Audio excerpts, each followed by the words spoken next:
who has proven that the opportunity is not just opportunity, but it can really be turned into an impressive operation.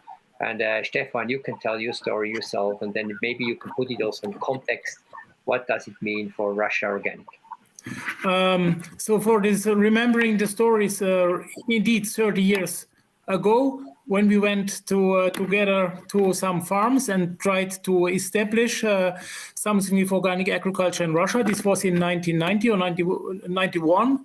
And in these days, really, Russia had different problems than thinking about organic agriculture. But Bernhard, together, and there was some more, Walter Goldstein, Jan von Mansfeld, which was incredible, interesting times to start something like organic.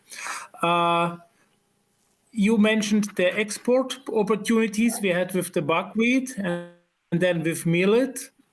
But then we joined the Biofach, I think 5 or 6 times, still in Wiesbaden, and then in Frankfurt, and then finally in Nuremberg. But then finally we had to stop doing organic as well, because it was really not a time when you would think about organic in Russia. What is happening today? It's going on. It's really starting. And it's not starting, it's speeding up very much with the organic agriculture. As you mentioned, we have a large non-organic conventional farm. We are farming in total 600,000 hectares of land in Russia in different regions. We have 112,000 milking cows, producing 3,200 tons of milk per day, of which we are 400 tons per day we are processing ourselves. The others we sell to processors like Danone, PepsiCo, and others. Out of our 600,000 hectares of land, we have about 5,000 hectares, two comparatively smaller farms. We are farming organic, doing also organic milk and also processing the organic milk. Having some challenges. To be honest, it's easy to get on the shelves with the organic milk. Most of the large supermarket chains, retailers, they want to have organic milk on the shelf. We supply to them as well. I think there's three organic milk suppliers in Russia with a more or less professional size. We all face the same problem, that is easy on the shelf, but nobody's buying the organic. At the same time, the price is not the issue. When we talk to the retailers, we sell about 5 tons per day out of 400 tons processed milk. So once more, 3,200 tons of milk we produce, 400 tons we process, 5 tons we try to sell we sell organic milk. It's not selling. So the price, actually, when we discussed with the retailers, the price was not the question. I said, you put it on the shelf on whatever you think is convenient. When our conventional milk is something like 79 rubles on the shelf, we discussed, shall it be 99, shall it be 129, shall it be more or less? I said, anyway, it's not important. So we tried several things. It was 99 not selling, 129 not selling, 159 not selling. People will not buy it. Why do they not buy it? Simply, we do not know. Probably because people do not know what's organic. Again, the retailers, they want to have organic milk. They want to take this as a carry to take customers into their stores, because not everybody, but many people in Russia talk about organic, but nobody knows what's organic. So this is now the biggest challenge we have to do, is to really make organic popular, that those people who talk about organic, who want to have organic, that they really go to the shelf and buy the organic milk. We'll start now with some of the large retail chains to do this more. The number 3 in Russia is most active. It's Lenta. They are very, very active in doing organic. And we hope that together we can do something. But probably the challenge is that for us, it's very difficult to explain what's the benefit of organic when 99.9% of our milk is high quality, natural, but not organic. If I try to explain why organic, I either crash my conventional milk or I miss some of the arguments. So somebody else has to do this to explain to people who want to buy organic, who are open to buy organic, to explain to them why they should buy organic. The second is then we always talk about export. We did export in the 90s to Europe. But this will only always be the number 2. We could export, I think, crops like feeding crops, like protein crops like peas or like soybean organic for feeding cows in Europe or other countries. But this will not be the main, let's say, the main business what we should do with organic. The main emphasis will be the home market, and Russian people are very open. They like healthy food. For them, it's important, healthy food. Environment is very important. So we have to try to communicate this. We have conventional milk. We are also exporting to China, starting quite significant numbers. And what I've heard is that there's also big demand from organic milk to China. So this may be for the future something else, which is for Russia quite maybe important. We do milk. We do pasteurized milk, but we do also UHT milk, because another important customer for us, and we hope this will work well in the future as well, is coffee shops who want to have organic UHT milk. And the benefit from working with the coffee shops is that they can communicate something to the customers more easy than this retailer maybe can. So there's now some coffee shops in Russia, and they take an extra 50 rubles for organic milk. All right, thank you very much. I think this is quite impressive to see, But maybe one reply, Bernard, maybe one more reply. You said about a lot of land which is devastated. It's not so much anymore, because the last 2-3 years, agriculture really boosted very much in Russia. This led to that a lot of these birch trees, which you saw maybe 2, 3, 4 years ago, they are now disappeared and they are now farmed already. So I think most of Russian organic farms in the future will have the traditional way about conventional farming and then transition to organic.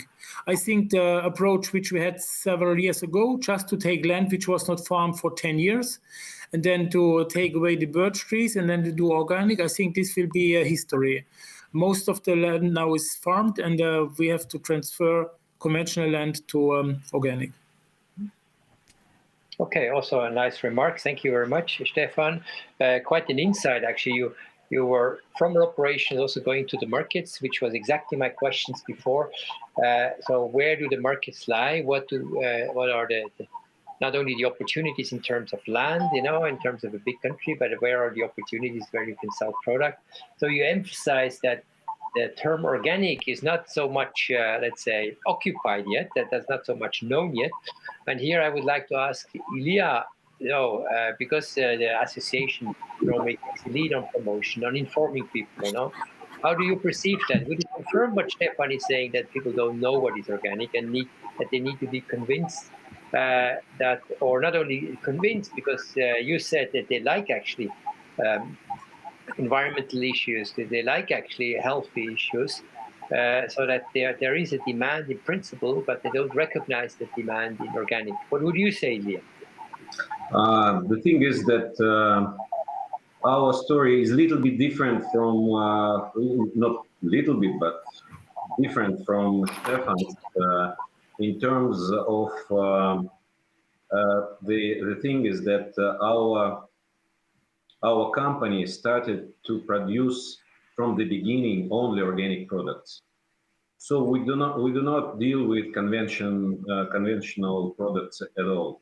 We started to work on Russian market as distributors of European organic products in 2005.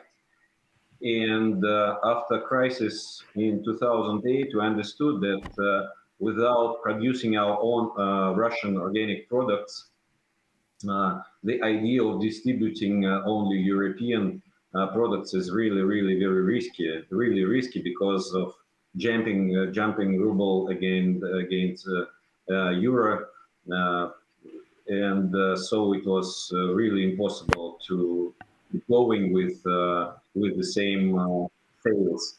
So it was when my partners, Italian partners from Alcinera, whom we distribute on Russian market, what do you think? What will be our figures next year? I told them that please look at the figures of the price of oil. If oil prices will be growing, sales of your products on Russian markets will grow too.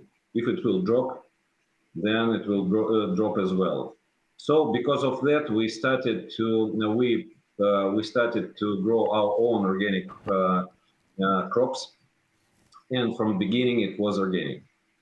And so definitely from our first sales in 2008, 2009 was really small, but little by little marketing and developing of our own trademark Rivera started to be more known within this small layer of organic buyers on Russian market. And it is still not a very big number of sales, unfortunately. But we sell on Russian market all what we produce. Half of what we produce, and what we produce grains. So that's wheat, barley, rye, millet, oats, linen. So those kind of things. And we make cereals from that and pack. And so half of our crops we sell to our partners in Moldovan distillery, who makes the very well known now on Russian market organic vodka, which Marcus you know. So it's чистые росы, and spelta, which you can see from Marcus' hands, and it's really good driver of sales of our other organic products on Russian market actually. So it's interesting that small region of Mordovia, where it's less than 1 million people, organic products are well known because of these vodka producers.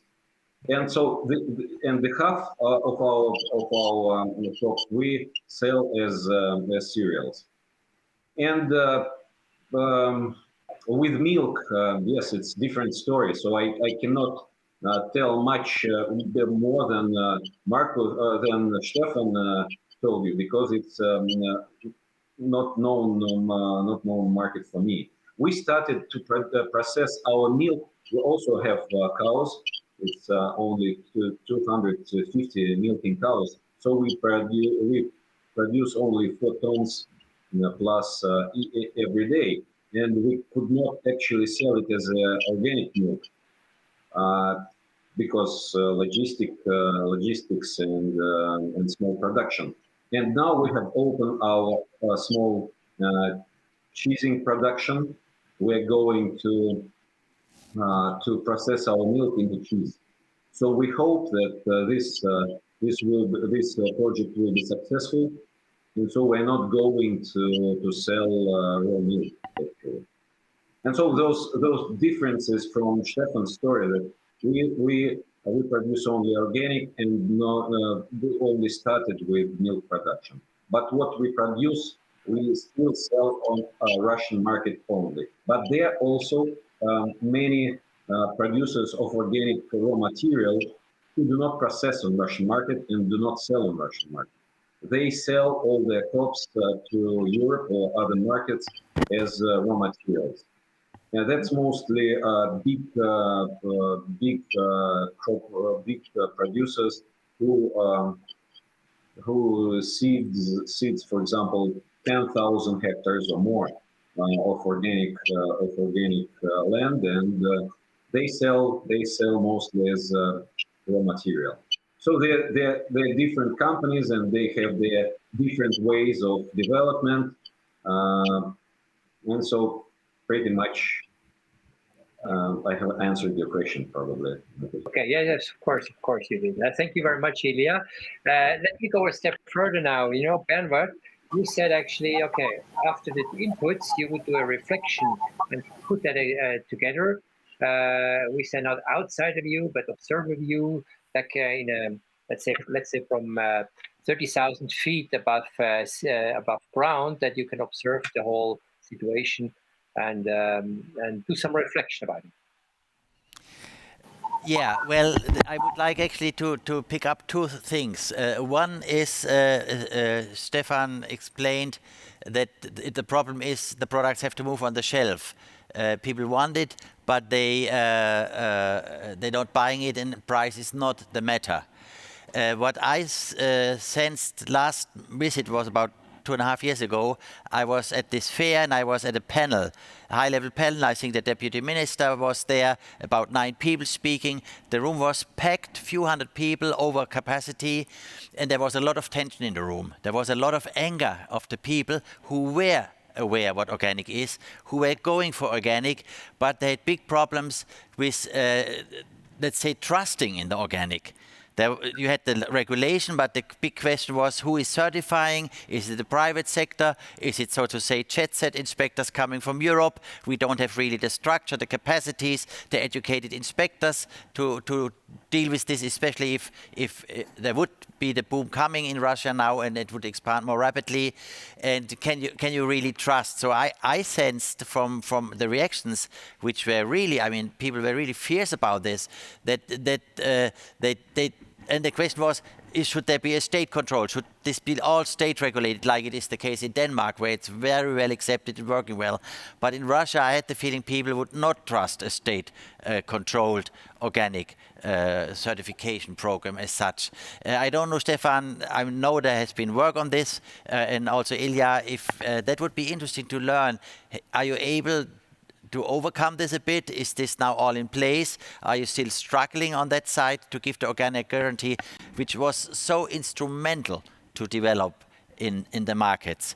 The second aspect, which I think is really key, and Stefan, I'm absolutely with you, it's about information. It's about awareness raising. How do you get the message across? How do people know the difference, that they finally choose on the shelf the right, say, the organic product? Again, we had other places, like in Germany, when we had a green minister, we had millions invested in public money to educate, to raise this awareness.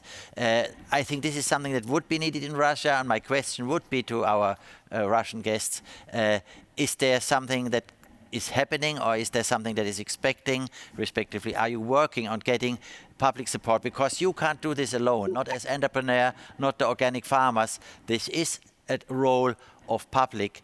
Also in schools, how do we bring it to schools, etc.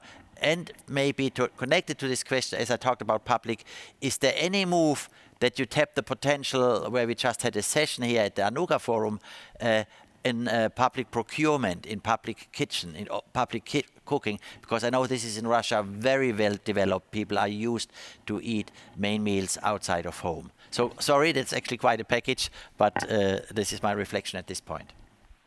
Yeah, quite interesting, actually, Bernhard. Now, Ilya, you told us before that 2020, this new regulation came into force, you know, and the 2.5 years ago, Bernhard, you mentioned before that time, you know, that was exactly in the stage where you were well, you had the regulation at that time, but you hadn't implemented yet. In the meantime, it is implemented. So the question is really what has changed there, and what can maybe, and here I address to our audience, Anuga audience, that what can you expect in terms of trust? What can you in terms of reliability? How much can you also be sure that what you are offered in the market, that this is also organic in the standards that can be expected? Yes, very good question. So we have created National Organic Union 8 years ago. It was five companies. Our company and Stefan Dürr's company was co-founders of National Organic Union in 2013. And so our main purpose of this union was to provide comprehensive support for the creation and development of the national market for organic products in Russia, and assistance in creating organizational, economic, legal, and social conditions necessary for the developing of domestic market, and production and marketing, etc. And we were working on developing of writing of Russian organic legislation, and also we create our national sign of organic certification. So far is not very well known, but the figures of how many Russian customers know the sign of Russian organic certification is actually I don't know those figures. Is not very big, I think, so far, and we are discussing the ways how to develop the growth of trust to this sign, and there are 2 points of view actually. I insist of the point of view with my colleagues that we should support our sign with EuroLeaf, with European Union certification on organic products. We personally started to produce our products, as I already mentioned, with European legislation. Now we have to also go through Russian certification. So we have both Russian and European. I think that if all so far on the beginning part of development of creating this trust to Russian organic legislation and Russian sign of organic product, organic production, we'll start and we'll work with both certifications, European and Russian. Then Russian legislation in organic field and Russian sign will create more trust for it, because it will be supported with it will be both signs on the product, European and Russian, and then Russian customers will understand that Russian sign is also the sign of the quality of the product. But also, unfortunately, so far we have lack of competence in certification. Even with 10 Russian certification bodies, it is a really big lack of competence in this field on Russian market. With the European Union, we work hard in trying to ask European certification bodies to come to work on Russian market, on Russian certification market, also with Russian standards. It will be easier then for Russian entrepreneurs to receive at once 2 signs of certifications, European and Russian ones. So there are no there are still no companies, no certification bodies who do it at once, European and Russian. And this is, I think it will be really great if a couple companies will either European body receive accreditation on Rus accreditation to be able to certify with the Russian organic standards, or some Russian certification bodies could achieve accreditation with DAX, for example, and to have right to put European certification sign to the companies whom they certify.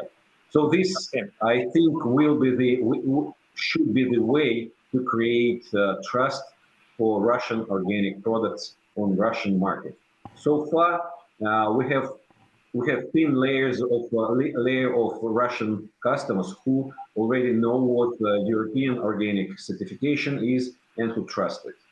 Yeah, very good. So I see there is not only let's say big growth in terms of areas, but also a potential or a need also growth in terms of trust. And of course, some operational adjustments are needed, as you explained, Ilya. Thank you very much for this. We have a little bit of time left, so let me move to another question, which is the trade. You know? Trade has actually goes in both directions or in various directions. You know, one is the trade that goes into Russia. So we should not forget actually that the European Union is exporting every year about 30,000 tons of organic goods into Russia. It means there is also a market there where people are looking for goods from the European Union. So that's one side of the trade. And of course, the other side of the trade, which you emphasize various times, is the export trade. And then the domestic trade, which you do internally, which you have also discussed. So my question now to you is, and maybe particularly to Stefan also, is now if you are a trader, if you want to go and work with Russia, and maybe you have not too much experience with Russia and Russian operators, you know, what kind of recommendations would you give? You know, what kind of things do they need to consider when wanting to engage with Russian stakeholders? Where to start with, what to do and what not to do, the do's and don'ts of a trader when wanting to trade with organic in Russia and with Russian operators. Okay, so the traders could be the ones who want to sell their products on Russian market. That's first, and second, those traders who would like to buy some raw material from Russian organic producers as well. So this is two different things. So anyway, I would say that it would be good idea to write or to phone any kind of connection to National Organic Union, who actually whose members are not only producers but also traders and distributors on Russian market. I think that the best way to sell on Russian markets is to find the proper distributing partner who would really help producers of organic products from Europe to enter Russian market.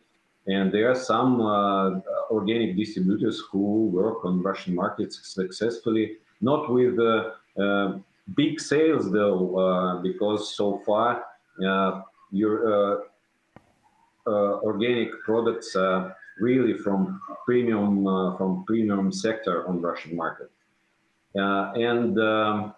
So please write to National Organic Union, and we could find ways to help with that, and as well with for that who look for organic raw material from Russian organic producers. So I don't see really some hardness to do that. And also those who sell on Russian market from distributing companies, those buyers are going always to Biofach and look for partners over there. I know that very many negotiations between European producers and Russian retail chain representatives and also distributing companies where the representatives are finding each other on fields of on the field of biofach. So this is probably the best way to find each other over there, or to go directly to National Organic Union, and we could help. Okay, thank you for these encouraging messages. I think, yes, people should be encouraged also to use these opportunities that we talk about.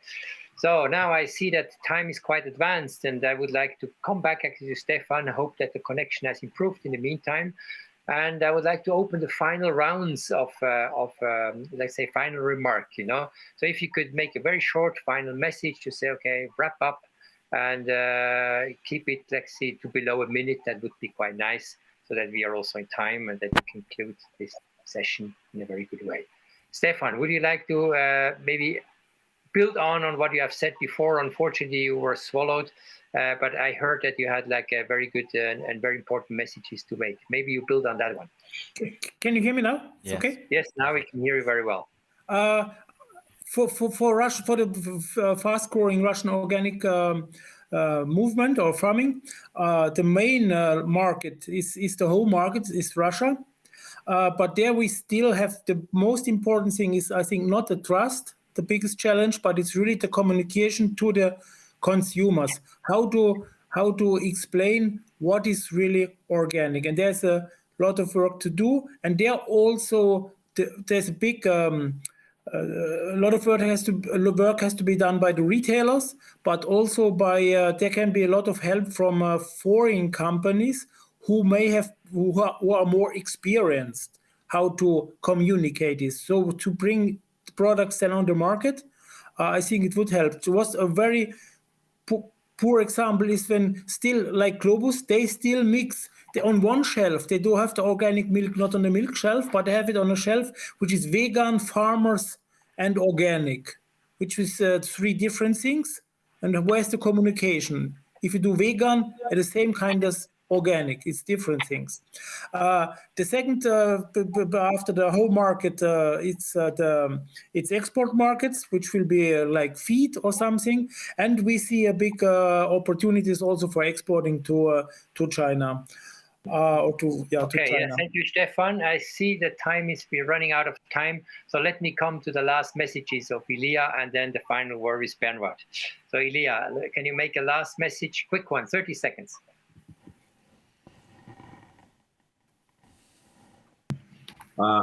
So I would like to say that the Russian organic market is developing, and so please, the ones who would like to enter it or to find partners within Russian organic entrepreneurs, please feel free to come to Russia and to National Organic Union, to me personally, and we will do the best we can to help you with finding partners on our market. Please come. We will help. Okay, for sure. Thank you, Ilya. Now, final message, Bernhard. Yes, actually, I want just to pick up the invitation from Ilya and make an appeal to us people here who are advanced and maybe have something to share. Let's not only look at Russia. It's very interesting what we hear. The story, the dynamic is interesting.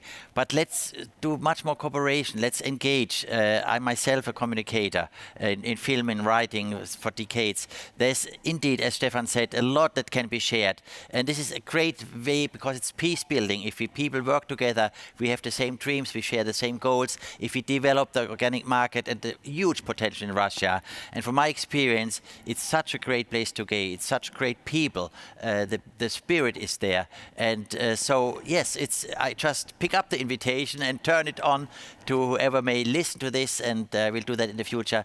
Let's come more together, not only learn more together, let's do more together to make also Russia more and more an organic country, an organic world. The place is there, the people are there, it just takes us and us together. Okay, thank you very much, Bernhard, with this vision sharing and to emphasize actually that we're one world, one organic world, and that we all go for one same visions and objectives. I think this is very nice. I would like to conclude here with a big thanks to Stefan Dürr, to Ilya Kalitin, and to Bernhard Geyer. You had beautiful contributions. They were very enriching, very inspiring. I would love actually to go to Russia tomorrow and make trade there, and I hope so are our visitors here. Thank you very much, and bye-bye, everybody. Cheers. Bye-bye.